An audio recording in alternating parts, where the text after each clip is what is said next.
시작하겠습니다. 네. 예. 오늘 강의 주제가 아마 뭐 국내에서는 아무도 안 해본 주제일 거예요. 뭐 국내에서 안 하면 어차피 세계적으로 아무도 안 했지 뭐. 아무도 안 해본 주제 같은데, 조금 지금 들으시는 분들이 예전에 제가 역동농업을 강의하던 거에 비해서 굉장히 생소하고 어렵게 느낄 수 있는 내용이에요. 그래서 이제 전체 큰 그림은 한 3부작 정도 되는데, 그 중에 3부를 다 하는 건 너무 무리할 것 같고, 대략 큰 그림이 이렇게 있습니다 하는 거 하고, 그 중에 한 부분만 오늘 강의를 해서, 오늘 오신 분들이 제가 전달하려고 하는 거를 달력을 보고 실제로 짐작만 할 수 있으면 대성공입니다. 대성공인데, 그것도 조금 연습이 필요할 거예요. 연습이 필요할 거라서 오늘 또 이해가 잘 안 되거나 듣긴 들었는데 들을 때는 알겠는데 달력 보니까 모르겠다 라고 하는 거는 오히려 자연스러운 현상이에요. 이게 반복 훈련이 필요하거든요. 마치 저기 수학 문제 풀 때 앞에서 선생님이 한번 풀어주면 칠판에서 쌤이 풀 때는 너무 쉽게 풀잖아요. 막 당연한 것 같고, 예, 한 달 뒤에 시험 치면 점수 안 나오죠. 뭐 그런 거하고 똑같습니다. 그런 거하고 똑같아서 훈련이 필요하고, 단 훈련도 논리적 훈련만 필요한 게 아니라 실제로 별자리라든가 대기의 상태를 살피면서 식물의 변화를, 눈썰미를 익히는 것까지도 포함해서 훈련이 돼야 되기 때문에, 이게 금방 논리적으로 한번 이해했다고 되는 게 아니다라고 하는 거에 실망하실 필요는 전혀 없습니다. 실망하실 필요는 없고, 제가 이제 전체 큰 과정 중에 어느 일부만 오늘 어쨌든 전달을 드리겠습니다. 먼저 좀 새로 오신 분들도 있고 해서, 제가 처음에 강의했던 역동농업의 기본 구성이랄까 개념이랄까 이거에 대해서 잠깐만 말씀을 드리고 오늘 주제로 들어가도록 하겠습니다. 오늘 주제는 뭐냐 하면 한마디로 음력 달력 읽는 법입니다. 음력 달력을 읽는 거. 음력 달력을 천문학적인 의미로 읽는 겁니다. 어제가 망종이었죠. 그 경험적으로 우리나라에서 전통적으로 농사 짓는 사람들이 24절기의 농사철에 뭐 해야 된다는 거는 경험적으로 알고 있죠. 망종이다 그러면 보리 걷고 벼시 뿌리고 모내기 하고 하는 게 망종이다. 들어서 익혀서 알고는 있습니다. 이건 기억해서 알고 있는 거죠. 원리를 알아서 아는 건 아니고. 예. 근데 대략의 예전에 이제 농사 짓던 사람들은 사실은 24절기가 중요한 이유가, 24절기가 뭐 입춘이 오면 어떻고, 청명이 오면 어떻고, 망종이 오면 어떻고, 그 전후로 해야 될 게 뭐다 라고 하는 거는 하도 반복을 하니까 경험적으로 알고 있단 말이죠. 그 정도만 알아도 실천적으로 매해 하던 농사를 반복적으로 하는 데는 별 문제가 없어요. 별 문제가 없습니다. 청명 때 뭐하고, 단오 때 뭐하고, 망종 때 뭐하고, 입하 때 뭐하고, 하지 때 뭐하고, 이거를 외워서 해도 되긴 된다는 거예요. 외워서 해도 수백 년, 수천 년 해왔던 반복적인 농사를 그대로 짓는 거에는 별 문제가 없겠죠. 별 문제가 없겠지만, 말 그대로 그건 외워서 하는 거지 원리를 알아서 하는 건 아니다. 사람들이 옛날부터 천문을 알고 싶었던 것은, 천문을 이해하고 싶었던 것은 기후 예측을 하고 싶어서, 기후를 예측하고 기후와 함께 동식물의 상태가 어떻게 변하는지를 예측하고 땅의 상태가 어떻게 변하는지를 뭔가 연관 논리를 찾아내 가지고 알려고 천문을 공부를 했던 거거든요. 예. 원리를 아는 사람은 이를테면 뭐 다른 지방으로 이사를 갔다, 전혀 어떤 기후대가 다른 데로 이사를 갔다 라고 하더라도 그쪽에 달력만 보면 이 기후대에서는 내가 원래 하던 데서 하던 거를 여기서 언제 하면 되겠구나 하고 전환을 시킬 수가 있겠죠. 남한에 살다가 북한으로 이사를 갔다 해도 전환을 시켜서 써먹을 수가 있겠죠. 남반구에 살다가 북반구에 살다가 남반구에 이사 가도 써먹을 수가 있다는 거예요. 한국에 살다가 미국에 가도 자기가 스스로 치환시켜서 써먹을 수가 있다는 겁니다. 그런데 매뉴얼을 외워서 하는 사람은 못하는 거죠. 못하는 거죠. 그리고 만약에 이 원리를 아는 사람은 이 날씨의 변화를 일으키는 어떤 행성의 변화들이 식물이나 동물하고도 연결이 돼 있다는 걸 알기 때문에 식물이나 동물의 냄새와 모양과 색깔만 보고도 이게 천문에 어떤 별하고 연결되어 있다는 것을 짐작할 수 있게 됩니다. 그러면 역시 마찬가지로 다른 지방에 갔을 때 다른 환경 속에서 다른 식물군, 다른 동물군들을, 다른 광물군들을 만났을 때도 역시 치환해서 대체제를 찾아낼 수가 있습니다. 근데 원리를 모르면 역시 안 되는 거죠. 그래서 붙박이로 대대로 농사 짓는 사람들은 절기 배워가지고 매뉴얼로 해도 됩니다. 그러나 그게 아니라 어떤 좀 바뀐 환경에서 새로운 어떤 농법을 우리가 탐색하고 찾아내고 창의적으로 새로운 걸 하려고 하고 하면 원리를 결국 알아야 된다는 거예요. 결국 원리를 모르면 못 써먹는다는 겁니다. 자, 그래서 원리를 아는 게 중요하고, 아시다시피 역동농업이라고 하는 것이 있고, 역동농업을 하시려고 실천하시려고 하는 분들한테 가장 중요한 게 역동농업 달력이에요. 이 역동농업 달력을 보면 천문 현상을 자세하게 기록을 해 놓고, 근데 뭐 오늘 같은 날이면 몇 시부터 몇 시까지 무슨 화성이 들어온다, 금성이 들어온다, 해가 들어온다. 그럼 해가 들어올 때는 식물의 종류들 중에서는 어떤 종류를 심는 게 좋다. 그게 몇 시부터 몇 시까지다 하는 거를 알려주는 정보가 담겨 있는 달력이 역동농업 달력이거든요. 근데 이 역동농업 달력의 행성의 기호라든가 그 다음에 그 의미라든가 이런 것들이 전부 서양 천문학의 기호들을 쓰고 있어요. 12황궁도의 기호, 각 행성의 기호, 그 다음에 4원소의 기호. 4원소라고 하는 것은 인도 유럽 쪽 지역들, 지금 서양 뭐 전부 다죠. 서양 전부 다는 기본적으로 물, 불, 흙, 공기, 물, 불, 흙, 공기, 이거 4원소를 가지고 우리나라에서 오행을 가지고 분류하는 것처럼 만물을 분류한단 말이죠. 그래서 식물의 종류를 분류할 때도 이 4원소를 가지고 분류를 합니다. 그러면 어느 황궁도에 어떤 행성이 들어왔을 때 몇 시부터 몇 시까지 이 4원소 중에 어디에 해당하는 애를 타이밍에 맞게 심는다, 이거거든요. 사실은 이제 크게 보면 제가 지금 말씀드린 게 이게 역동농업의 다예요. 다라고 하면 너무 좀 과격한 얘기고, 과격한 얘기이긴 하지만 어쨌든 요게 기본인데, 근데 이거를 그 달력을 읽을 줄 알려면 오늘 오후에 이제 선홍구님이 그 달력 읽는 법을 가르쳐 주실 거예요. 달력을 읽을 줄 알려면 기본적으로 이 기호의 의미를 알아야 되기도 하고, 좀 더 원리적으로 이해를 하려면 조대학이라 그러죠. 서양의 점성학이라고 부르기도 하는데 고천문학입니다. 서양의 고천문학의 논리를 기본적으로 알아야 돼요. 예. 그런데 현재 우리나라에서는 역동농업을 하시는 많은 분들이 고천문학의 원리를 알고 하지는 데까지는 아니고 그냥 기호를 이해하는 정도에서, 어쨌든 기호만 이해해도 달력이 있으면 그때그때 달력에서 지시하는 대로 어떤 식물을 심을 수는 있기 때문에 그것만 해도 도움이 되죠. 그러나 그 역동농업을 실천하시려는 분들을 포함해서 사회에서 일반적으로 대중적으로 서양 천문학이 가르치고 배워지지가 않으니까 원리를 이해하고 하는 분들이 참 드문 상황이다. 일단 현황은 이렇습니다. 현황은 이렇고, 역동농업의 기본 개념은 이렇습니다. 우리가 흔히 예나 지금이나 이 우주, 자연, 인간을 이어내는, 연결해내는 어떤 본질적인 원리가 있다 라고 하는 생각은, 동서고금에 이런 생각은 다 있었습니다. 다 있었는데 아주 세부적이고 구체적으로 어떤 원리에 의해서 어떤 식으로 연결되어 있는가 하는 거를 밝혀온 사상들이, 서양에서는 대표적으로 루돌프 슈타이너라고 하는 사람에 의해서 현대화된 인지학이라고 하는 학문이 있고요. 동양에서는 음양오행이라든가 주역이 바로 이런 거를 밝히는 학문이었던 겁니다.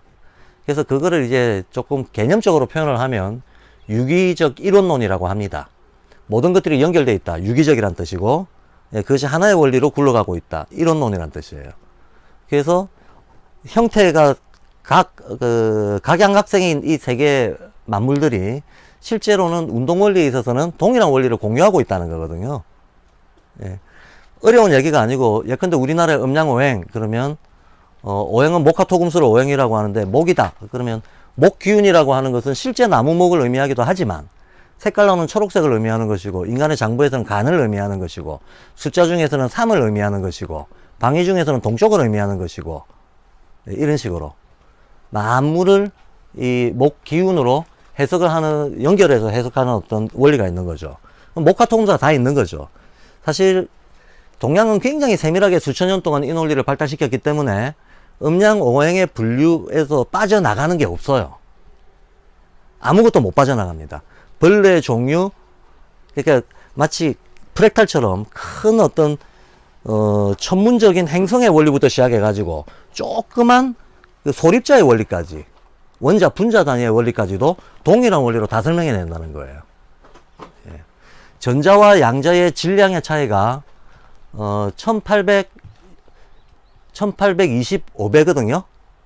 전자하고 양자의 질량 차이가 1825배인데 이거를 자축인묘 진서오미 하는 그 지지틀을 가지고 계산을 해냅니다.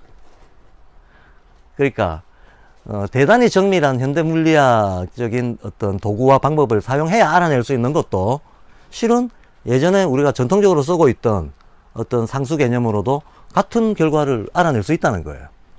그리고 이게 고대 그럼 정근대인들이 쓰던 논리가 그만큼 세련됐단 말이냐, 지금의 과학보다도 뭐 소립자를 더 잘 다룰 수 있단 말이냐, 그렇게 비교 경쟁적으로 볼 필요는 없고, 이 보는 관점이 다릅니다. 보는 관점이, 지금의 과학은 어쨌든 부분 영역의 세밀성을 추구하는 거지만 이 고대 정근대의 유기이론적인 이런 세계관은 세밀성보다도 일종의 그 만물의 동시성의 원리, 같이 공진화하는 원리, 이런 거를 밝혀내는데 훨씬 초점이 가 있습니다. 그러나 기능적으로도 세부적인 것도 얼마든지 처리할 수 있는 그런 능력은 있다는 거를 말씀을 드린 거예요. 그래서 역동론의 기본적인 컨셉을 조금 몇 마디로 정리를 하자면, 첫째, 역동론은 세계가 유기이론적으로 움직인다는 거를 전제로 해서, 이걸 전제로 해서 천문 현상을 읽어내고, 천문 현상이라고 하는 건 결국은 해나 달이 언제 어느 지점에서 떠서 얼마만큼 채공에 있느냐 이거죠. 이걸 기본으로 해서 해, 달이 어느 지점에서 뜰 때 동시에 밤하늘의 별들은 어떤 것들이 떠서 지느냐, 이런 거를 그 말 그대로 천문 현상을 살피는 거죠. 이 천문 현상이, 어떤 천문 현상이 일어났을 때 땅에서 어떤 변화가 일어나느냐, 땅의 성질은 어떻게 그거에 반응을 해서 바뀌고, 왜 땅의 성질이 바뀌는 이유는 해가 뜨거나 지거나 달이 뜨거나 지거나 혹은 별이 뜨거나 졌을 때 지구에 그냥 관상용으로 있는 게 아니고 지구의 구체적인 그 기운을 미쳐버리거든요. 농사 짓는 분들은 너무나 잘 알지만 보름달이 뜨고 난 뒤에는 잡초를 비롯해서 온갖 풀들이 쑥 자라죠. 특히 비라도 오고 나면 평소에 자라는 것보다 수십 프로 많이 자라버립니다. 이거 왜 그렇겠습니까? 보름달이 뜨고 나면 해가 여기 있고 지구가 여기 있고 달이 이쪽에 가서 이 셋의 관계가 어떤 충의 개념으로, 아니 합의 개념으로 이어졌을 때 양쪽에서 지구에 끄잡아당기는 힘을 발휘하기 때문에 성장이 폭발적으로 늘어나 버리는 거거든요. 이게 물리역학적인 이유가 있는 거예요. 네. 그래서 달이 보름달이었을 때, 달이 보름달이고 세상에 음기가 가득할 때, 즉 비가 올 때, 요럴 때 그 뒷날 식물의 성장이 폭발적으로 늘어나 버립니다. 폭발적으로 늘어나 버립니다. 그러니까 그 마찬가지로 너무나 간단한 건데, 해가 오래 떠 있으면 열기가 많이 축적이 되니까 덥잖아요. 하지가 별개 하지가 아니고 해가 오래 떠 있으면 하지인 거죠. 예. 동지는 해가 떠 있는 시간이 제일 짧은 게 동지인 거죠. 해가 뜨는 시간은 일조량의 그 크기를 작게 하거나 크게 하거나, 예, 이런 효과가 있는 거고, 달이 초성달이냐 금음달이냐 보름달이냐라고 하는 것은 성장력, 식물 성장력의 어떤 크기를, 그게 리듬을 부여를 하는 거거든요. 강약, 중강약, 강약, 중강약을. 예. 그럼 요것만 그러냐? 이것만 그런 게 아니고 다른 모든 별들도 그와 같은 작용들을 한다는 거예요. 그와 같은 작용들을 한다. 그래서 어느 시기에 12황궁도의 어떤 그 우리나라에서는 12지지라고 하는 거를 서양에서는 12황궁도라고 하죠. 근데 그 12황궁도의 어느 별자리 지점을 통과하는가에 따라서 그 달 단위의, 연 단위의 기운, 달 단위의 기운, 그날 단위의 기운, 시간 단위의 기운까지 연월 일시의 기운이 해와 달과 별들이 어떻게 어우러져 가지고 종합값을 내느냐, 이게 정해지는 거지. 이게 정해지면 그 기운에 적합한 식물이 뭐냐가 정해지는 거예요. 그럼 그 기운에 적합한 식물을 심거나 혹은 수확하거나 혹은 거기에 타이밍에 맞게끔 어떤 비료를 주거나 하는 거를 조율을 맞춰서 하는 거, 이게 역동농업입니다. 이게. 그러니까 한마디로 역동농업은 가장 쉽게 컨셉을 잡자면 타이밍 농법인 거죠. 천문 현상을 잘 알아서 그 천문 현상에 잘 부합되는 어떤 작물과 곡물들의 관리 요령을 체계화 시켜 놓은 거. 요게 역동농업이라는 겁니다. 한편으로는 역동농업에서는 이렇게 천문 현상을 읽어내는 거를 기본 축으로 해서 또 동시에 어차피 유기이론적인 세계관을 가지고 있는 사람들은 광물, 식물, 동물, 인간, 또 이 멀리서 이 광물, 식물, 동물, 인간에게 영향을 주는 온갖 행성들의 작용, 이거를 기본적으로 안다, 알고 있다라고 하는 게 전제가 되어 있기 때문에 이제 비료를 만들 때도 어떤 자연적인 유기 순환될 수 있는, 어차피 광물, 식물, 동물, 인간은 다 순환하잖아요. 가만 내버려둬도 그냥 순환하잖아. 예. 뿌리 식물은 미네랄이 많은데 이 미네랄은 어디서 왔습니까? 광물에서 온 거잖아요. 광물에서 온 거예요. 예. 그 다음에 저기 뭡니까? 동물들은 단백질 덩어리인데 이 단백질은 어디서 왔냐고. 애초에 식물이 단백질을 엄청나게 머금고 자랍니다. 예. 그리고 탄수화물은 식물의 어떤 곡식에 알이 익었을 때 여기에 다 들어가 있는 게 탄수화물이잖아요.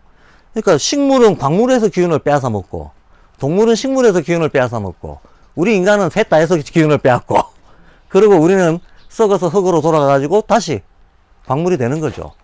실제로 식물이 죽으면 광물이 되잖아요. 식물이 죽어서 그게 광물이 되는 겁니다. 우리도 죽으면 우리의 뼈는 내려가면, 땅으로 내려가면 광물이 됩니다. 이런 식으로 순환을 합니다. 이렇게 순환을 할 때 요 순환의 어떤 흐름들을 잘 알고 활용을 해서 특정 식물한테 보호가 되거나 영향이 될 수 있는 자연 비료를 만들어서 이제 보충을 해주는 거죠. 이 자연 비료를 역동농업에서는 정폭제라고 얘기를 합니다.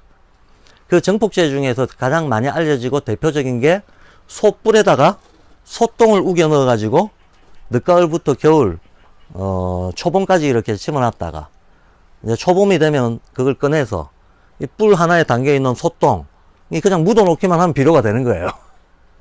한 50cm, 70cm 정도 파가지고 땅에다가 묻어 놓으면 비료가 되는데, 소똥을 묻어 놓으면 비료가 되는데, 얘를 물에 희석을 시켜서 뿌리면 선생님 몇 평 정도에 뿌려집니까? 소뿔 한 개에? 3,000평까지. 예. 소뿔 한 개에 3,000평 정도의 이 면적에다가 쓸 수 있는 비료량이 나온다는 겁니다. 우리가 자연적으로 만들어낼 수 있는 비료 중에 어마어마하게 효율적인 비료인 거죠. 예. 그거보다도 단지 어떤 양적으로 따지자면 석영을 이용한다든가 어떤 광물성 비료를 쓰게 되면 몇 그램만 가지고도 몇 년을 쓸 수 있을 정도의 비료가 나온다는 거예요. 예. 이렇게 해서 역동농업은 크게 보면 농법으로서는 두 가지가 축입니다. 하나는 천문을 읽어내는 힘, 또 하나는 유기비료를 만들어낼 수 있는 어떤 통찰력, 요 두 개를 잘 종합을 해서 하나의 어떤 체계적인 유기농법을 만들어 놓은 거, 이게 역동농업입니다. 이게 역동농업이고, 이제 이거는 제가 앞부분에 뭐 조금 더 자세한 강의는 이미 앞에 지나갔는데 컨셉만 오늘 말씀을 드리려고. 예. 근데 현재 우리나라의 역동농업의 과제가 뭔가라고 했을 때 많은 선진 문물들을 우리가 받아들였는데, 참 안타까운 거는 우리의 근대화 과정이 역사적으로 전통에 대한 파괴 과정이었기 때문에, 사실은 알고 보면 옛날에 우리 조상들도 다 알고 활용하고 있던 것들이 이 전통이 단절이 됨으로 인해서 우리 속에 있던 건데도 못 써먹는 것들이 너무나 많이 있거든요. 너무나 많이 있는데, 저는 발도르프 교육을 하고 있습니다만, 발도르프 교육의 창시자는 루돌프 슈타이너라고 하는 사람인데, 이 루돌프 슈타이너라고 하는 이 사람의 사상 철학을 인지학이라고 합니다. 근데 인지학이 가장 유사한 어떤 그 관점의 유사함, 어떤 패러다임의 유사함을 가지고 있는 사상을 또 찾아보자라고 한다면 동양의 음양오행론 같은 거예요. 그래서 오히려 동양의 전통 사상을 잘 알고 있는 사람이 슈타이너의 인지학을 보면 아주 아무런 장벽 없이 일종의 유사성을, 친근성을 느끼게 된다는 거예요. 이해도 빨리 되고. 예. 그리고 또 우리의 어떤 역사 문화 환경, 이런 거에 맞는 현지화를 시킬 수 있는 가능성도 힘도 양쪽을 다 이해했을 때 생길 수가 있는 거죠. 교육에서도 농사에서도 우리가 서구문물을 받아들였을 때 제일 문제가 되는 것은 늘 그렇지만 현지화가 문제가 됩니다. 현지화. 뭐냐면 무슨 이론이 있어요. 근데 이 이론은 그 이론이 태어난 그 지역의 역사와 자연 환경을 반영하고 있단 말이에요. 그럼 이게 다른 나라로 가가지고 적용이 된다고 했을 때는 그 다른 나라의 자연 환경과 역사를 반영한 걸로 전환이 돼야 되는데 전환을 못 시켜내면 못 써먹는 게 돼버리는 거죠. 근데 못 써먹으면 사람들은 이론이 틀렸다. 이론이 틀린 게 아니라 조건이 바뀐 거야. 그 조건이 바뀐데 아니 똑같은 공식에도 숫자 다르게 넣으면 다른 값이 나오잖아요. 수학에서. 예, 그런데 그 어떤 사례 숫자까지 통째로 외워버린 사람이 여기서 외워가지고 여기서 써먹으니까 안 되네? 그게 아니죠. 공식에다가 다른 값을 넣어줘야 되는 거죠. 다른 조건을 넣어줘야 예, 그 현지에 맞는 답이 나오겠지. 근데 그런 전환을 하려면 공식 자체를 증명할 수 있는 수준으로 자기가 원리적으로 이해를 하고 있어야 되는데 이 이해가 안 돼 있다 보면 이 전환이 안 된다는 겁니다. 그래서 사실은 발도르프 교육도 그렇고 역동농업도 그렇고 이게 독일에서 출발해서 우리가 한 20년 전에 받아들인 거다 보니까 그 20년 동안 우리가 한국의 자연환경, 역사 문화 환경에 맞도록 이것을 전환시켜내야 되는 것이 그동안의 과제였는데 그 과제가 아직도 이제 충분하게 해결은 안 돼 있는 상황이고 지금 이 자리를 비롯해서 제가 일하고 있는 양평자유발도르프 학교 같은 데에서는 이런 현지화의 과제를 좀 충분히 해결하면서 우리 내부의 어떤 힘들을 좀 쌓아나가자라고 하는 게 기본 정체성입니다. 제가 활동하는 정체성으로 삼고 있습니다. 자, 그 정도 소개를 드리고, 자, 그러려면 예컨대 역동농업 달력이 독일에서 발행이 되고 그거를 일본에서 시차만 변환을 시켜가지고 시간 계산만 변환을 시켜가지고 그대로 번역해서 달력을 만들고 그 달력을 다시 우리가 수입해서 또 재번역해가지고 쓰고 있는 실정입니다. 근데 만약에 우리가 원리를 안다면 우리나라 기후, 경도, 위도에 딱 맞는 시간 계산까지 정확히 된 한국 역동농업 달력을 만들어낼 수 있겠죠. 예. 이런 게 현지화라는 거예요. 그럼 한국 역동농업 달력을 만든다고 했을 때에는 단지 별자리 현상의 정확성만 중요하냐 하면 그것만 중요한 게 아니고 어느 천문 현상이 있었을 때 우리 자연 환경에서는 어떤 작물들이 대표적으로 그거에 어떤 반응을 한다 라는 것까지 정리가 되어 있어야 되는 거죠. 그래서 특히 서양 같은 경우에 논농사가 없잖아요. 논농사가 없고 실제로 생태계의 종이 다르잖아요. 많이 군생하는 식물들이 다르고, 예. 그러니까 그 천문 현상에 맞게 어떤 그 식물군들이 어떤 반응을 한다라고 하는 이 내용은 실제로 농부들이 실험을 해보면서 임상적으로 데이터를 축적해서 컨텐츠를 만들어야 됩니다. 그래서 이 달력을 우리나라 위경도에 맞게끔 치환시켜 놓은 거 하고 농사적인 임상 실험의 데이터 하고 만나면 우리 역동농업 달력이 나오겠죠. 자, 요게 하나의 과제입니다. 요게 하나의 과제인데 이거보다 하나의 과제가 더 있습니다. 뭐냐면 우리의 달력, 우리 원래 달력, 우리가 보통 음력이라고 부르죠. 정확하게 말하면 간지력이죠. 간지력이라고 하는 것은 천간지지를 가지고 달력을 만들었다는 거죠. 천간지지력인데 우리는 뭐 불과 1960년대, 70년대, 80년대까지도 간지력이 집안마다 다 있었어요. 지금도 한국 그 국립천문대에서 해마다 만세력을 정비해가지고 그 해의 만세력을 내거든요. 그게 다 간지력으로 되어 있습니다. 간지력으로 되어 있는데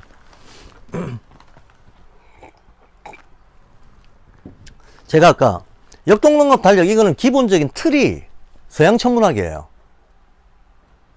서양 천문학이건 동양 천문학이건 결과는 사실은 똑같습니다. 이해를 하고 나서 보면 어떤 현상이 어떻게 일어난다라고 하는 결과값은 똑같아요. 결과값은 똑같지만 약간 포인트가 다릅니다.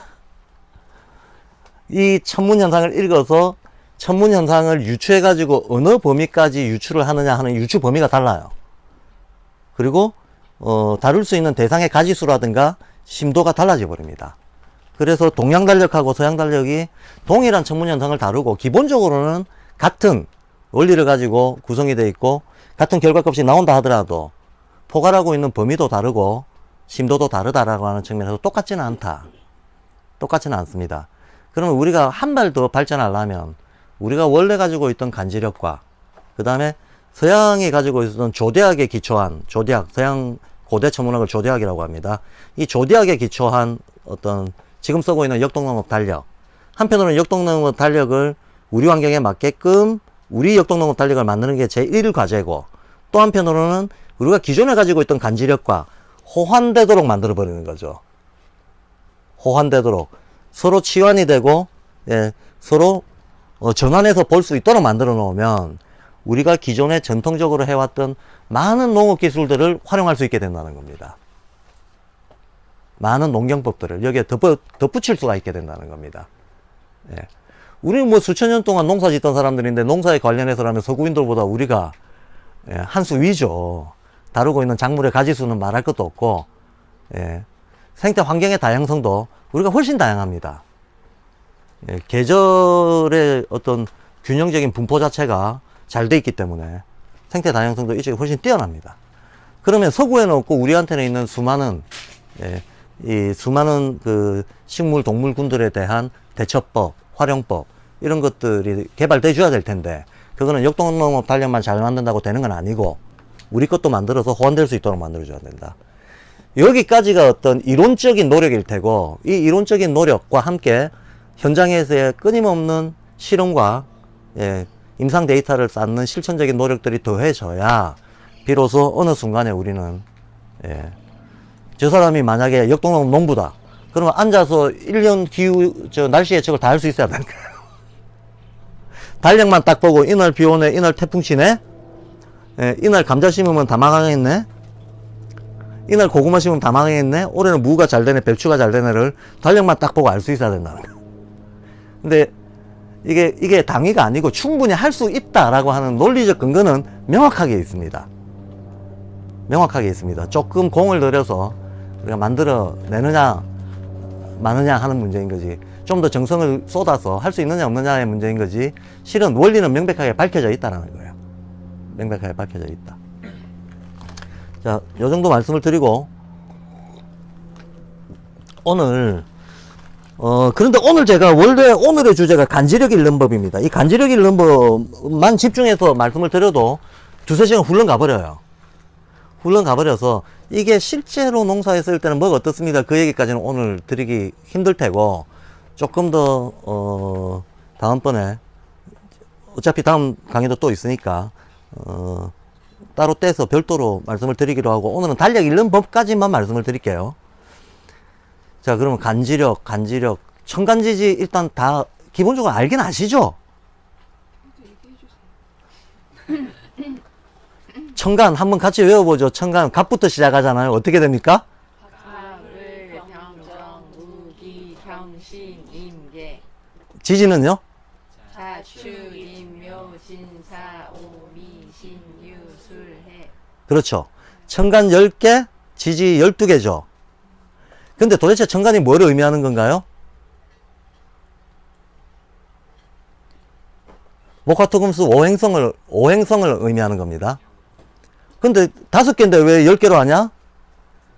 5개인데 왜 10개로 하냐?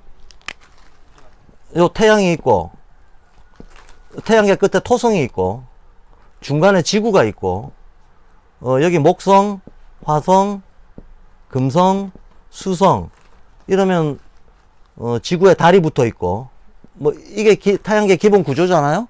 태양계 기본 구조라고 했을 때 보통 해, 달을 빼고 합니다. 해, 달을 빼고 지구는 본인이니까 빼고 지구에 영향을 미치는 주요 행성은 하나, 둘, 셋, 넷, 5개. 이게 음양오행의 오행인 거죠. 오행입니다.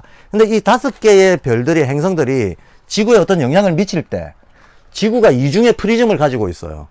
그 이중의 프리즘이 태양이라고 하는 거, 달이라고 하는 거, 해와 달. 이게 음양입니다. 해와 달이 음양이고 목화토금수가 오행입니다. 그 음양 오행이라고 하는 건 그대로 예, 태양계에 있는 지구에 영향을 미치는 행성들을 얘기하는 거예요. 근데 해와 달은 지구에 매일 영향을 미치고 나머지 오행성들은 달마다 나눠서 영향을 미치거든.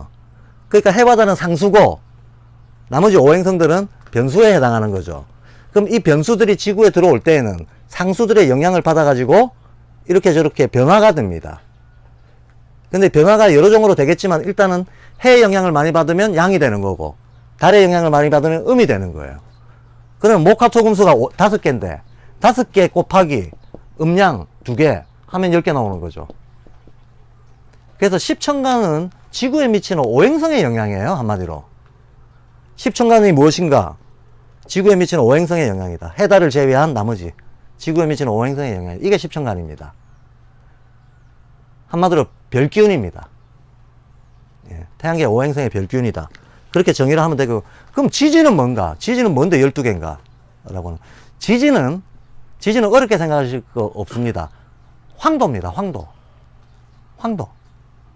황도가 뭐냐? 해가 가는 길이에요. 해가 가는 길인데 왜 12개냐?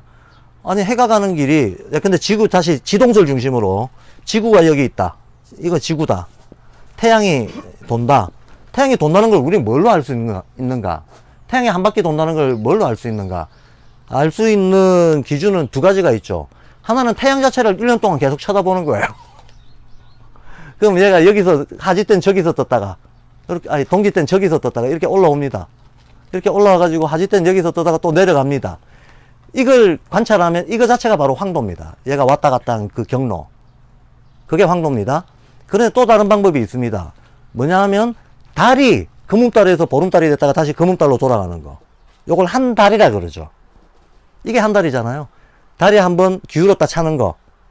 그래서 원점으로 돌아오는 걸 한 달이라 그러는 거잖아요. 근데 한 달이 12번 되면 1년이잖아요. 1년은 12달. 1년은 12달. 그러니까 달을 보고도 알 수가 있는 거죠. 예. 달을 보면 달이 한 번 돌면 아, 태양이 어느 만큼 갔겠구나. 달이 2번 돌면 또 어느 만큼 갔겠구나. 달이 12번 도는데 한 바퀴 돌면 360도니까.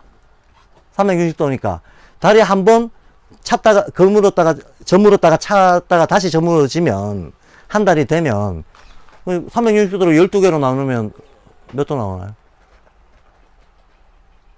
30도. 산수가 잘한데. 360도를 12개로 나누면 30도일 거 아닙니까? 우리는 해의 움직임을 안 보고도 달만 보고도 한 달이 지나가서 아, 저 30도 이동됐네 하고 아는 거죠. 또 30도 이동됐네 하고 아는 거죠.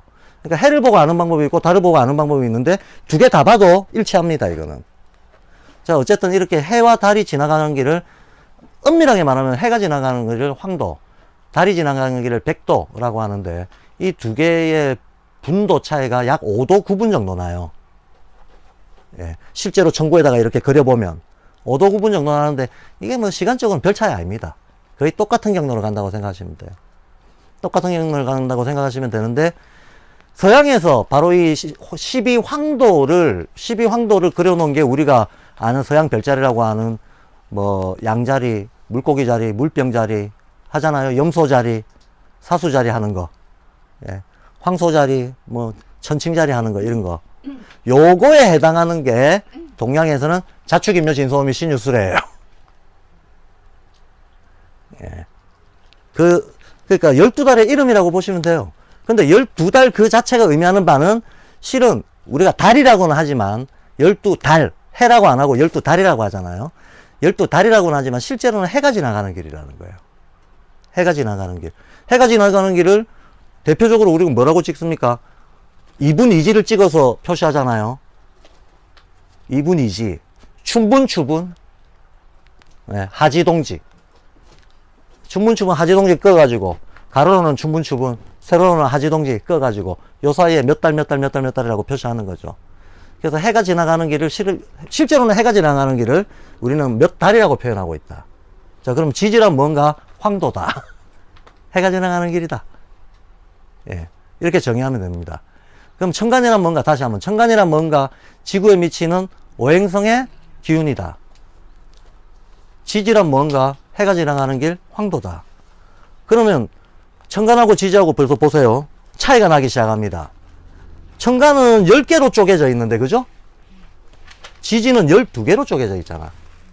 그러니까 만약에, 근데 우리는 별의 영향도 받고, 해달의 영향도 받잖아요. 한마디로 음양의 영향도 받고, 오행의 영향도 받는다는 거예요.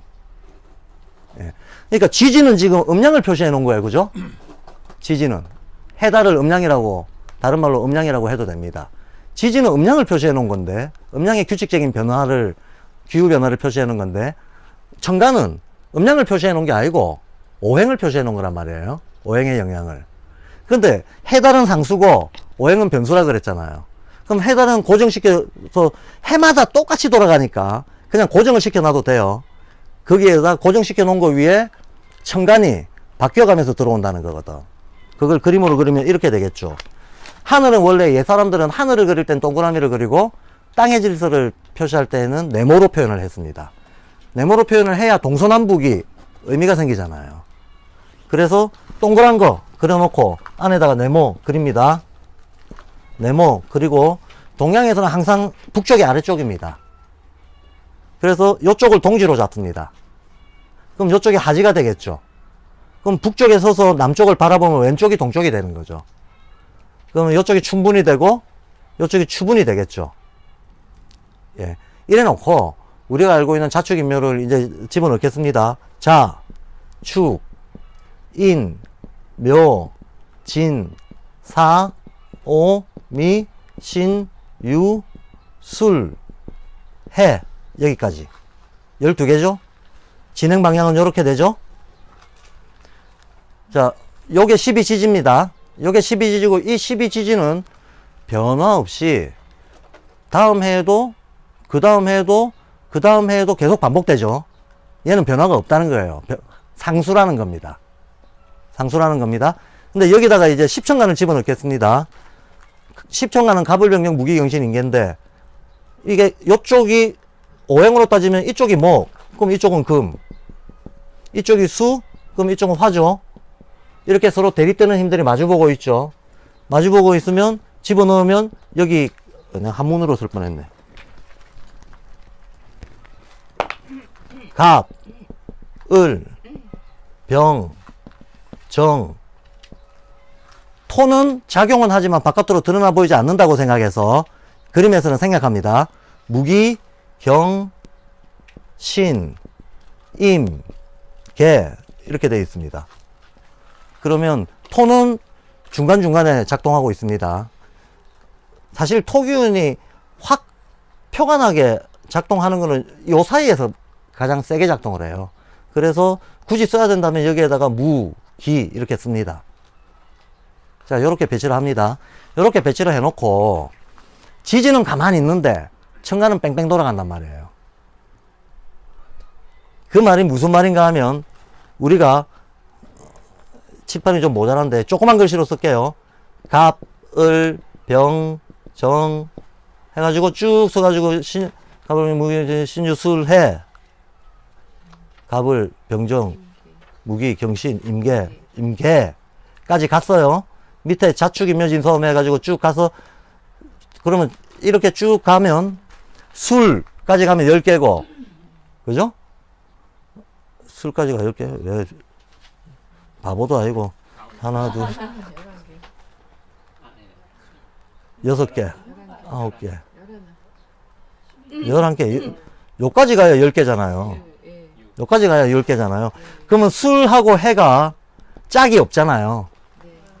우리가 달력을 만들 때 어떻게 만드느냐, 천간 1개, 지지 1개 묶어서 만들죠. 가령 금년 같은 경우는 경자년이잖아요. 금년은 경자년입니다. 그럼 갑자년이, 올해가 갑자년이었다. 그럼 그 다음에는 을축년이 되는 거죠.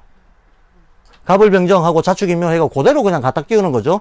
그 다음에는 자축인, 병인년이 되는 거죠. 그 다음에는 정묘년이 되는 거죠. 이런 식으로 갖다 끼우는 거죠. 아, 물론 이제 제가 세부적으로 얘기하려면 이거는 왜 갑부터 시작하냐, 이거는 왜 근데 자부터 시작하냐, 이런 것도 설명을 드려야 돼요. 근데 이거는 본격적으로 이제 어떤 음양오행과 주역의 논리 자체를 공부할 때 다 설명이 되는데 지금 시간관계상 생각하겠습니다. 시간관계상 생각하고 그냥 여기부터 시작한다. 그리고 달력을 만들 때는 이거 하나 묶어서 한다. 이거 하나 묶는다는 뜻은 뭐냐 하면 우리가 환경이다, 날씨다, 기후다라고 얘기하는 것은 하늘의 기운과 땅의 기운, 대기의 기운과 대지의 기운을 합해서 보는 거지, 땅의 기운만 보거나 대기상의 공기 중의 기운만 보는 게 아니란 말이죠. 이 두 개가 상호작용해서 결과값을 낸단 말이죠. 그러면 행성의 기운이 대기의 기운에 더 큰 영향을 미쳐요. 반면에 해와 달의 기운은 땅의 상태에 더 큰 영향을 미쳐요. 그러니까 이 두 개를 이어서 보는 거예요. 가령 경자년이다. 올해 경자년입니다. 그러면 경이라고 하는 천간은 이 지금 공기상의 상태에 영향을 미칩니다. 자라고 하는 이 지지는 땅의 성질에 영향을 미치고 있어요. 이 두 개가 종합해서 결국은 작용을 하는 겁니다. 작용을 하는 겁니다. 그래서 두 개씩 묶어갑니다. 두 개씩 묶어가면 남잖아. 남으면 그 다음 해 갑년이 또 들어오잖아요. 그때 갑술 이렇게 시작하는 거예요. 뒤에 남은 애들 앞으로 당기는 거죠. 그 다음에 그러면 을해년이 되겠죠. 그 다음에는 병자년이 되겠죠. 그 다음에 정축년이 되겠죠. 이런 식으로 가는 겁니다. 이런 식으로 가면 또 갑자년이 돌아오는 거는 61번째 돌아올 거 아닙니까? 이래서 우리가 60갑자라고 하는 거잖아요. 60갑자. 60갑자라고 하는 것은 결국은 60년에 한 번 순환하는 날씨 변화를 얘기하는 거예요. 이 날씨의 패턴이 60년에 한 번씩 순환한다는 거예요. 예. 날씨의 패턴이 60년에 한 번씩 순환한다. 그럼 이제 60년짜리 달력을 머릿속에 넣고 사는 거죠. 60년짜리 달력을. 예. 이제 해 단위로 60갑자를 외우고 있으면서, 올해 경자년에 그러면 하늘에는 뭐가 있고 땅에는 뭐가 있고 이게 뭐 짐작을 할 수 있겠죠. 그럼 60년짜리 연 단위 달력을 머릿속에 넣고 사는 거야. 근데 연 단위가 아니고 달 단위, 일 단위, 시 단위까지 있잖아요. 가령 오늘 지금 같은 경우에는 오늘의 연월 일시가 있을 거 아닙니까? 오늘의 연월 일시.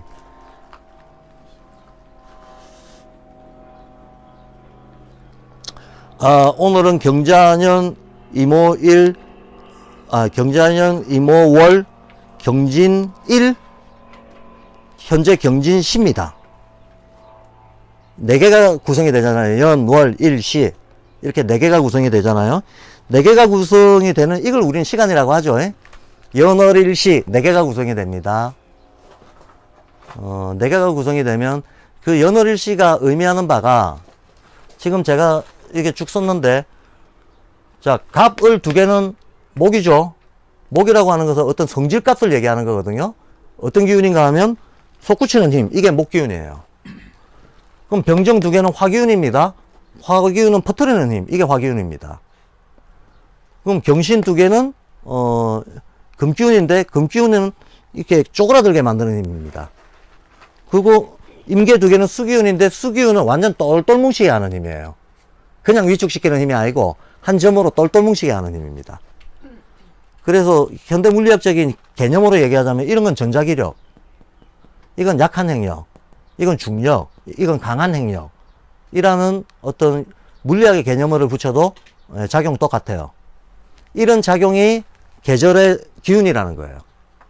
그 계절의 기운이다. 그러면 갑이나 을이 들어오면, 쉽게 말해서 천간에 갑이나 을이 들어오면 지금 분출력이 대기상에 세지고 있다는 거야. 병이나 정이 들어오면 분산력이 세지고 있다는 거예요. 분출이 아니고 분산. 예. 그리고 경이나 신이 들어오면 역시 위축시키는 힘, 임이나 개가 들어오면 똘똘 뭉쳐 얼게 만드는 힘. 이 힘이 지금 대기 중에 작용하고 있다는 얘기예요. 그럼 올해 경자년입니다. 경이 들어왔잖아요. 그럼 지금 대기 중에서는 뭔가 사물을 찌그러뜨리려고 하는 압력 같은 게 들어와 있다는 얘기예요. 이 오행의 의미는 그렇다는 겁니다. 오행의 의미는. 예. 자, 그러면 그냥 단순하게 보자면 경자년 밑에 자니까, 자는 수잖아요. 땅에서는 똘똘 뭉치려고 하는 수기운이 작동하고, 예, 대기에서는 위축시키려고 하는 금기운이 작동한다. 그러면 이러한 기운에 걸맞는 식물도 있고, 이러한 기운하고 상반되는 식물도 있을 거 아닙니까? 올해 같은 때에는 금수기운을 많이 띈 애들을 심어줘야지, 얘들하고 반대 있는 애들, 목화 애들을 심어주면 농사 안 돼. 이렇게 되는 거죠. 예. 근데 지금 이 얘기는 실제는 아닙니다. 제가 이해를 돕기 위해서 그냥 간단 버전으로 이렇게 해석하는 겁니다 하는 거지, 실제로는 이렇게 작용하지는 않습니다. 날씨라고 하는 게 이렇게 간단하게 구성되지가 않아요. 훨씬 복잡한 과정을 통해서 구성이 되지만 이해의 편의를 위해서 말하자면 이런 식으로 해석하는 거다라고 얘기해요. 이해는 되시죠? 그러니까 어떤 기운이 들어오는가를 계산해서 그 기운에 걸맞는 식물을 배치한다. 그 기운으로부터 힘을 받을 수 있는 식물을 심는다라는 거예요. 그 기운으로부터 힘이 깎이는 식물도 있거든. 그러니까 자연의 대기와 대지의 상태로부터 부흥을 받을 수 있는 식물을 심고 극을 당하는 식물은 피해주고, 이게 기본이라는 거예요. 그럼 우리가 그때 식물의 상태를 음양오행으로 분류할 수 있고 날씨를 음양오행으로 이해할 수 있다 그러면 이제 뭐 퍼즐 맞추면 되죠. 근데 이 두 개가 물론 다 쉽지가 않습니다. 이 양쪽을 능숙하게 안다라고 하는 게 쉽지가 않아요. 예. 쉽지가 않고 골치 아프니까 이제 공부하는 사람 없고, 또 음양오행은 미신이다가 워낙 제도권에 퍼져가지고 아무도 안 하고, 그러니까 그렇지. 어떤 능숙한 사람이 나와서 이걸 만약에 멋지게 개척을 해놓으면 세계문화유산 등재됩니다. 진짜로. 저 세계문화유산 등재된다고 봅니다, 이거. 예. 예. 요즘 고미숙 씨가 이런 식으로 책을 많이 쓰잖아요. 동의보가. 예, 저는 뭐 읽어보지는 않았습니다. 이걸 되게 상세하게 주역을 좀 쉽게 풀어놓긴 한 것 같은데 예. 사람을 이해하는 거하고 비슷하네요. 이게. 식물 이해하는 거. 기본적인 프레임은 똑같습니다. 사용하는 도구는 똑같습니다. 그런데 사람은 자연이 아니기 때문에 해석의 논법이 완전히 달라져야 됩니다. 예. 그래서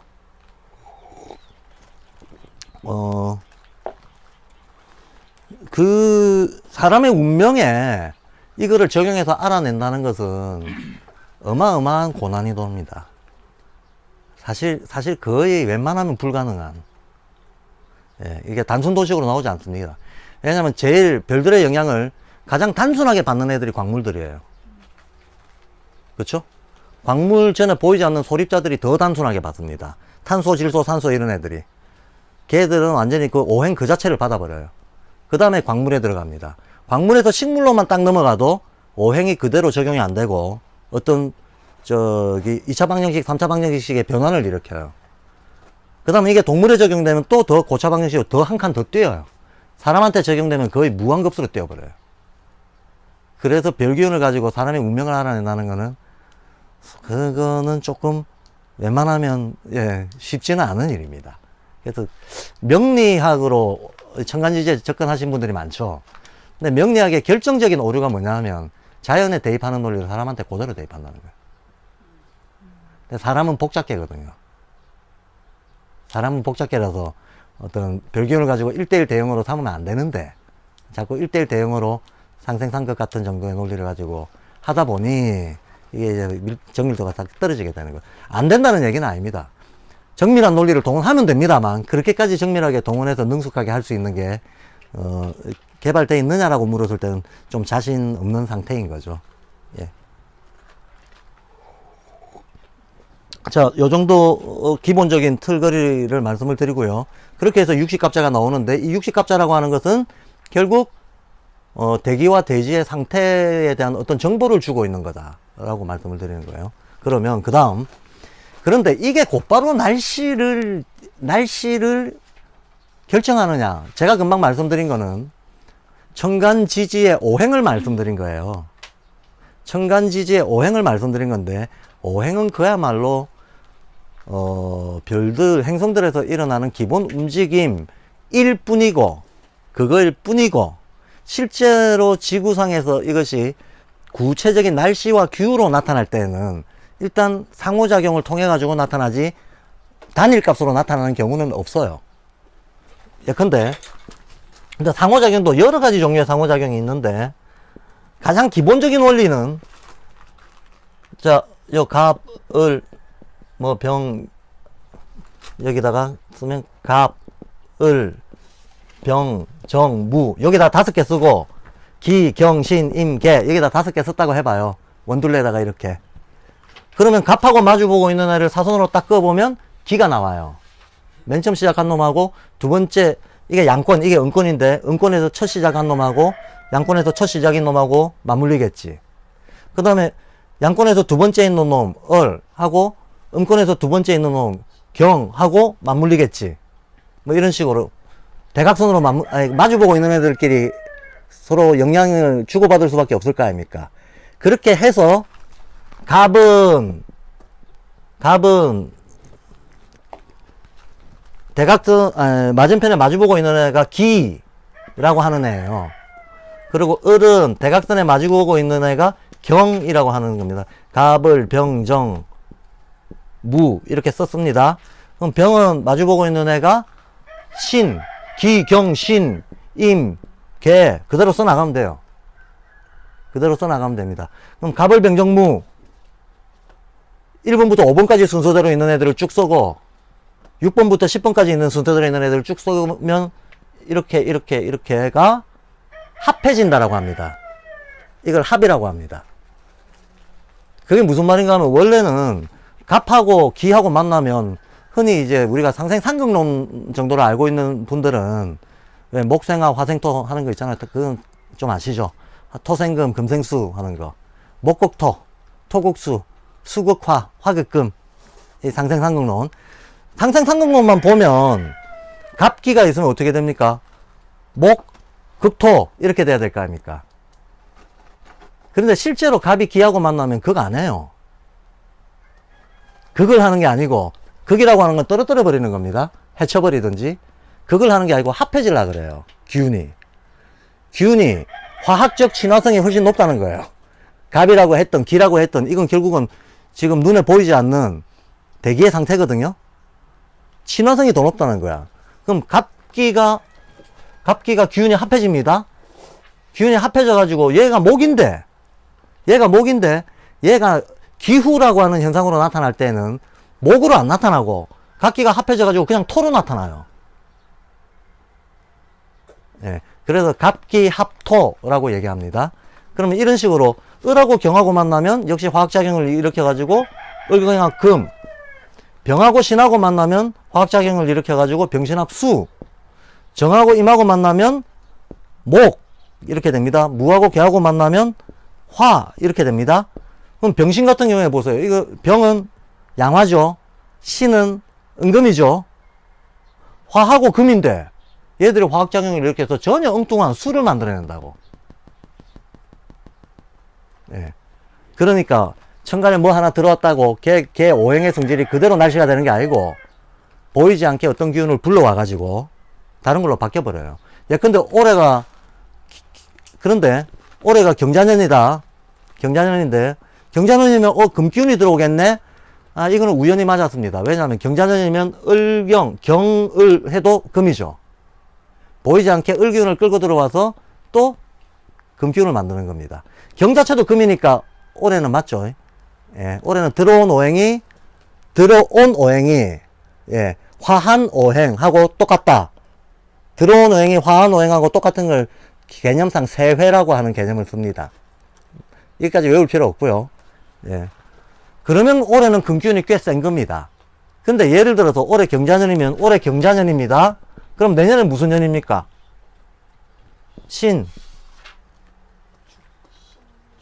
축. 내년은 신축년이죠?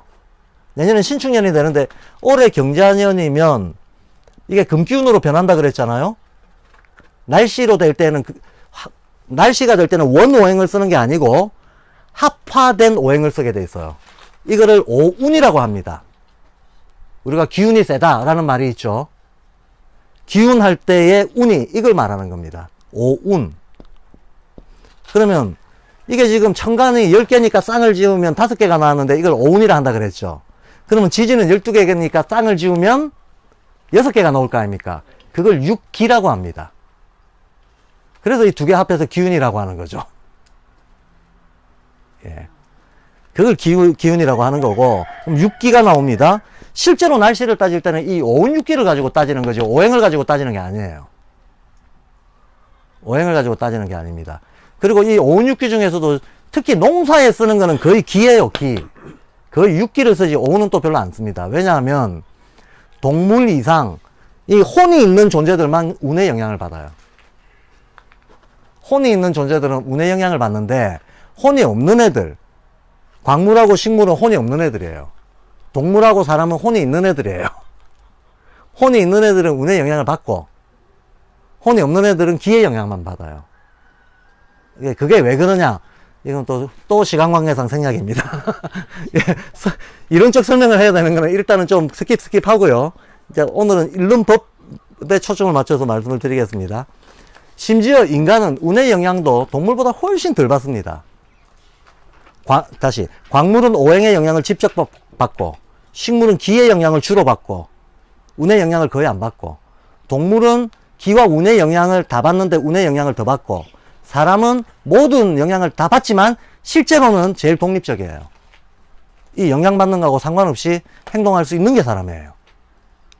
행동할 수 있는 자기 내면의 자연이, 예, 외부의 자연 못지않게 강력한 게 인간이라는 거예요. 우리가 자유의지라고 말하는 거죠. 그래서 인간 운명 예측하기가 더 힘든 거죠. 예. 자, 이렇게 어떤 별들의 영향을 주고받는 이게 배분 방식이 다 다르다라는 거 말씀을 드리고, 이걸 오운이라고 하고, 그 육기는 아직 소개를 안 했습니다만 육기가 있다까지 말씀을 드립니다. 육기가 있다까지 말씀을 드리는데, 올해는 경자년인데 이 경이라고 하는 게 얘가 양이고 얘가 음이잖아요. 맞죠? 그럼 올해는 경자년이면 경, 을, 합, 금이니까 양간이 리드하는 해 아닙니까? 양간이 리드를 하죠. 만약에 그게 아니고 을축년 이런 게 있다고 치죠. 을축년 같은 게 들어왔다 치면, 을축년이 들어왔으면 을은 이게 음이잖아요. 그럼 을도 경을 땡겨 와가지고 똑같은 금기운을 만들 거 아닙니까? 을경합 금이니까. 경이 들어와도 을을 땡겨오고, 을이 들어와도 경을 땡겨온다고. 그래서 똑같이 금기운을 만들어낸다는 거야. 그러나 양간이 들어와가지고 땡겨올 때는 큰 힘을 땡겨옵니다.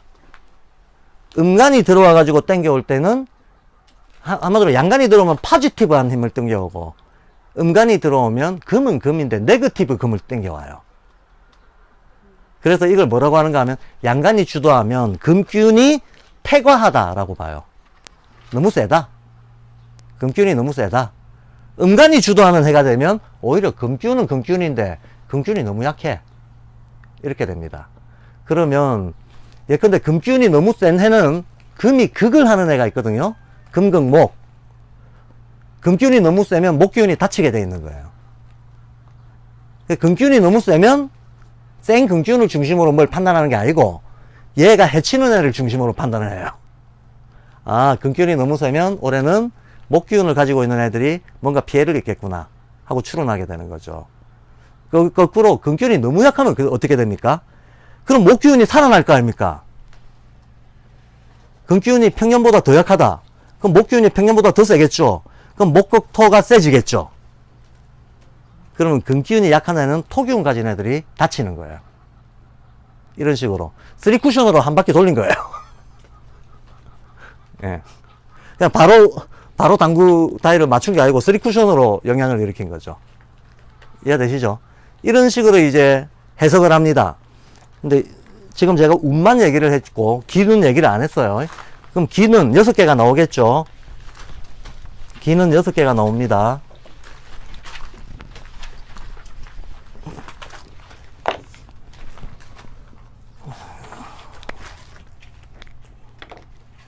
오운 6기, 오운이 있고 6기가 있다. 그러면 오운은 조금 전에 제가 썼죠. 갑기, 토, 을경, 금. 갑기 토만 딱 알고 나면 그 다음에 계속 토생금, 금생수 하면서 달리면 돼요. 을경, 금, 그 다음에 병신합, 수, 그 다음에 정임합, 목, 토금, 수목, 뭐 하나 빠졌네. 무게합, 화.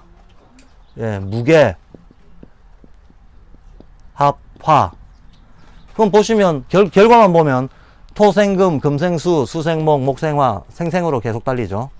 예. 요게 오운입니다. 요게 오운이고, 6기는 제가 이게 대응하는 거는 그냥 생략할게요. 대응하는 건 생략하고, 사해, 풍목이라고 합니다. 궐은 풍목. 뭐 궐은 생각하겠습니다. 풍목. 하여튼 목입니다. 목. 사해풍목. 그 다음에 자오, 군화, 그 다음에 충미, 습토,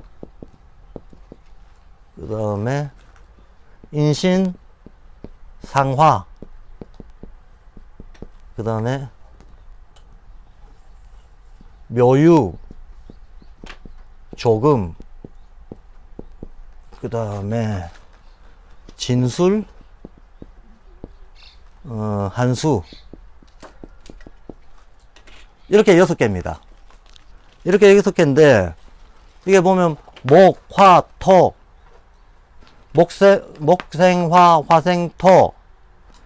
잘 나가다가 엉뚱하게 하나 끼어 들어가 있어요. 오행 중에서 화가, 여기는 오행 1개씩인데, 목화토금수 1개씩인데, 여기서 하나가 뭐가 더 있죠? 상화가 하나 더, 화가 2개잖아. 요 군화도 화고, 요 상화도 화잖아요. 6개인데, 6기는 6개인데, 6개 중에서 화가 2개다. 위에 오운에 비해서 화가 하나 늘었다라는 거예요. 화가 하나 늘은 이 현상이 뭐냐 하면 사실은 태양의 복사열이 지구에 반사돼 들어오는, 달이 있다는 거거든요. 그 달이 언젠가 하면 음력 7월달이에요. 음력 7월달. 그럼 양력으로는 8월 정도가 되겠죠. 예, 바로 그 반사돼 들어오는, 복사열이 반사돼 들어오는 그 시기에는 화기가, 정상보다 훨씬 크기 때문에 이 화기에 의해 가지고 열매가 익어버린다. 열매가 말라버린다라고. 그러니까 바깥에 수기가 말라야지 열매가 맺힐 거 아닙니까? 예. 여름에 5월이 되면 5, 6월 장마가 오잖아요. 그 다음에는 복날을 비롯해서 오랫동안, 더위가 쭉 이어지잖아요. 더위가 쭉 이어지고 나면 그 끝물에서 습기를 확 마르게 하면서 뭐 온갖 사물들을 여물게 만드는 이제 이 지구상에 화기가 하나 더 들어오는 현상이 7월달에 생기는 거예요. 음력 7월달에 생기면 그 때문에 열매가 맺히게 돼요.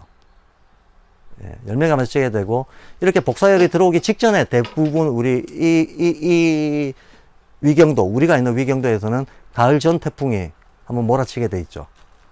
가을 전 태풍, 복날하고 가을 전 태풍, 가을 앞 태풍, 그 사이에 있는 뜨거운 시기. 요게 1년의 기후에서 되게 중요한 시기입니다. 근데 어쨌든 화가 하나 더 들어와 있어요. 그래서 목, 화, 토, 요 화 하나 들어왔고, 금, 수. 이것도 목, 화, 토, 금, 수. 목생화, 화생토 하면서 그대로 달리죠. 그래서 순서는, 화가 하나 더 들어와 있다는 거 빼고는 목부터 해가지고 그냥 생생관계로 그대로 달린다. 자, 어쨌든 이게 오운 6기입니다. 이거를 사실은 제가 글자로 써놔서 이런데, 실제로 공부하는 이해 편의를 위해서는 그림으로 하나하나 그려놓고 위치를 확인해 가면서 어떻게 순환하는가 하는 거를 봐가면서 하는 게 좋은데, 그거는 다음에 하기로 하고, 오늘은 제가 빠르게 달력 읽는 법만 말씀드리려고 생각하면서, 많은 걸 생각하면서 지금 얘기하고 있습니다. 자, 일단 여기까지. 그러면 여기까지 해가지고 우리는 달력을 보고 여기에서 오운 6기를 읽어내야 돼요. 그러면 올해 경자년이잖아요. 오운 6기를 읽어보죠. 경자년이다. 그러면 여기에서는 오운이 뭐가 되냐? 금인데 경을 합금이 나왔으니까 양간이 주도를 하니까 힘이 태과한 거죠. 올해는 천간은 금태과다. 이렇게 되는 거예요. 천간은 금태과다. 지지는 자오 군화가 나왔다. 군화가 나온 거죠. 얘는 태관이 뭐니 그런 건 없습니다. 얘는 태관이 뭐니 그런 건 없는데, 얘는 특징이 있는데, 어떤 특징이 있는가 하면, 전반부 6개월을 주재하는 애하고, 후반부 6개월에 힘이 세지는 애 2개로 갈라져 있어요. 그래서, 올해가 경자년이다. 그러면 음력 1월달부터 6월달까지는 자오 군화가 주도를 합니다. 자오 군화가 주도를 하는데, 음력 7월부터 연말 끝까지는 자오군화가 아니고 양명조금이 주도를 하게 돼 있어요. 자오군화 더하기 양명조금 기운이 확 들어오게 되어 있습니다. 그래서 요 앞에 들어오는 애들을 사천한다 라고 얘기를 하고, 이건 그냥 용어니까 할 수 없습니다. 요 뒤에 들어오는 애들을 제천한다 라고 얘기를 합니다. 그러니까 표현을 할 때는 이렇게 얘기하는 거죠. 올해는 군화가 사천하고 조금이 제천한다. 이렇게 표현을 합니다. 한마디로 앞 6개월에 군화가 주도를 하고 뒤 6개월에 조금이 주도를 한다. 이 말이에요. 그런데 조금이 주도한다 하더라도 군화의 영향권 아래에 있는 겁니다. 그래서 조금 복잡하죠. 조금 복잡한데, 그러면 예컨대 내년이 되면 어떻게 되냐? 신축년이 되면 어떻게 되냐? 신축년이 되면 신 병신합수니까 신이 병을 끌고 와가지고 수기운이 들어올 텐데 얘가 음간이니까 부족이죠. 예? 예, 이건 불급이라고 합니다. 불급, 수불급. 수기운이 약한 때다. 축년이 들어오면 이건 어떻게 되냐? 축미 습토, 토기운이 들어오죠. 습토가 들어오는데 습토가 사천하고 조금이 아니라 한수가 제천한다. 이렇게 돼요. 그럼 사천과 제천의 관계는 어떻게 되냐? 뭐가 사천하면 뭐가 제천한다가 정해져 있는데 그게 어떻게 되냐면 90도 뒤에 있는 놈이 앞으로 들어옵니다. 무슨 말인가 하면 이렇게 돼 있으면 여기 자가 있잖아요. 여기 오가 있잖아요. 여기 묘가 있고 여기 유가 있단 말이에요. 올해가 경자년이에요. 그럼 자, 오, 군화가 들어왔잖아요. 그게 앞에 6개월 동안 들어왔다는 거야. 뒤에 6개월은 이걸로부터 1개, 2개, 3개 뒤에 있는 애. 얘가 들어와요. 그럼 얘는 묘유 양명 조금이잖아. 그러니까 뒤에 6개월은 조금이 주도한다. 이렇게 되는 겁니다. 그럼 내년이 되면 축년으로 가잖아요. 그럼 축미 습토가 앞에 오거든. 그럼 6개월 동안 습토 기운이 주도를 해요. 그 다음 뒤에 6개월은 하나, 둘, 세 칸 있는데 여기는 진술 한수거든요. 진술 한수. 여기는 진술 한수. 이게 들어오거든요. 그래서 뒤에 6개월은 한수가 주도를 한다. 이렇게 되는 거죠.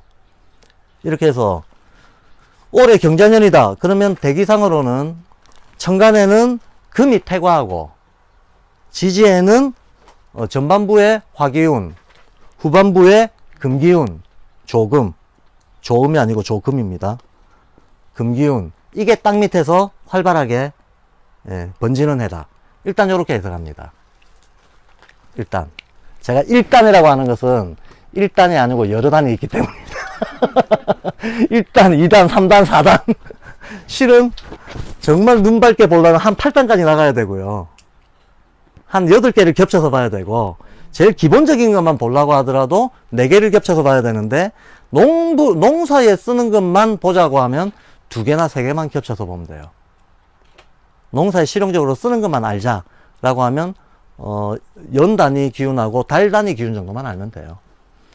조금 더 정밀하게 보려면, 1단위 기운을 알면 좋겠죠. 그죠? 1단위 기운을 활용할 수 있으면. 그럼 1단위 기운까지 활용하려면 3개를 겹쳐서 보고, 달 단위 기운까지만 보려면 2개를 겹쳐서 보고, 이렇게 보는 거예요. 그러면 시 단위까지 알고 싶다. 4개를 겹쳐서 보면 돼요. 겹쳐서 해석할 수만 있으면 돼요. 해석한다는 것은 음양 모양이 막 여러 층이 섞였잖아요. 여러 층이 섞였을 때 얘들의 상호작용을 계산해가지고 결과적으로 주로 뭐가 주도하는구나. 이걸 알아내면 돼요. 예. 이 비율값이 얼마구나. 근데 금이 주도한다고 하더라도 금이 주도한다 했을 때 30%짜리 금도 있고 50%짜리 금도 있고 70%짜리 금도 있을 거 아닙니까? 연월일시를 겹쳐서 봤을 때 뭐 금 30, 목 20, 토 10, 화 30 이런 식으로 분배가 되고 힘의 기운이 분배가 될 거 아니에요. 이 분배를 읽어내는 거죠. 한마디로 오늘은 목화토금수의 기운이 몇 대 몇 대 몇 대 몇이다. 이걸 읽어내는 겁니다. 이 시간에는 목화토금수가 몇 대 몇 대 몇 대 몇이다 하고 읽어내는 거죠. 그래서 그 시간에 주도하는 어떤 오행의 기운, 그 날에 주도하는 오행의 기운, 그 달을 주도하는 기운, 그 해를 주도하는 기운 다 읽어가지고 종합을 해서 결론을 내리는 겁니다. 이러니 아주 쉽지만 않죠. 그러니까 원리 공부하는 사람들은 원리를 제공하고 사실은 현장에 있는 사람들은 어쨌든 이걸 가지고 뭔가 매뉴얼을 만들어 가지고 해야 대중적으로 같이 쓸 수가 있겠죠. 모든 사람들이 이걸 다 알아야 된다 그런 건 아니겠죠. 그러나 누군가는 이걸 원리적으로 알아서 정리를 해둬야 실제 농사의 실천에 쓸 수가 있다는 것도 분명하죠. 제가 글자만 쓰다 보니까 너무 어지러운데